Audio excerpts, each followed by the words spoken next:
suis Laura Chauvet et je suis française et je fais partie de la formation et de la fondation Freedoms. Est-ce que vous pouvez nous expliquer un peu votre projet?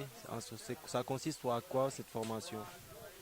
Là, cette formation, ça consiste à apprendre à des participants la technique du super adobe. Le super adobe, c'est une technique de construction en terre crue compressée. Donc on prend de la terre d'un terrain, on la met dans des sacs, on la met en œuvre dans des sacs et on la compresse et on construit notre maison comme ça. Ah, ça c'est intéressant.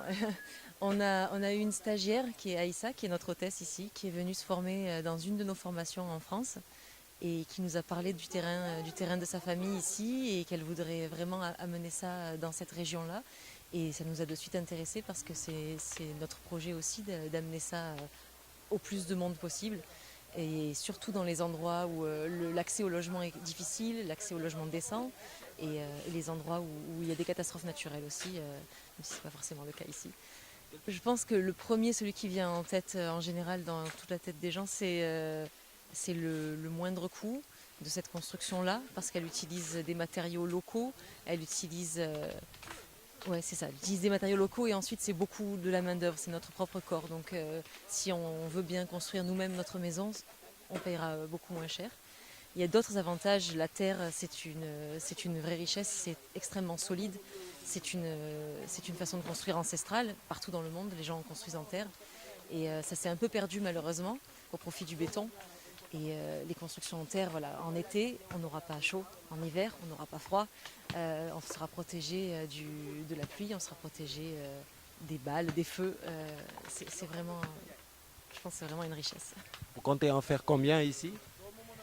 Ici, le projet n'est pas défini. On voulait déjà commencer par découvrir la région, découvrir les gens qui sont ici.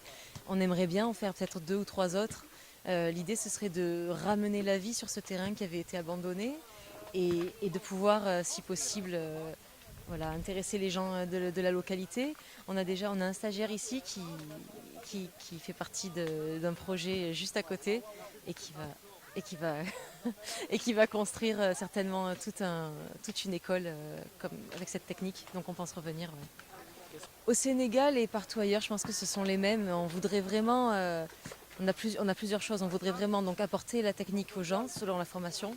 On voudrait aussi faire de l'humanitaire pour les gens qui n'ont pas les moyens de se payer même la formation. Et on voudrait évidemment créer un réseau, quelque chose de fort, une guilde, on appelle ça une guilde, qui permette vraiment aux personnes de se sentir épaulées, de se sentir partie d'une grande famille et de continuer leur apprentissage sur plusieurs années.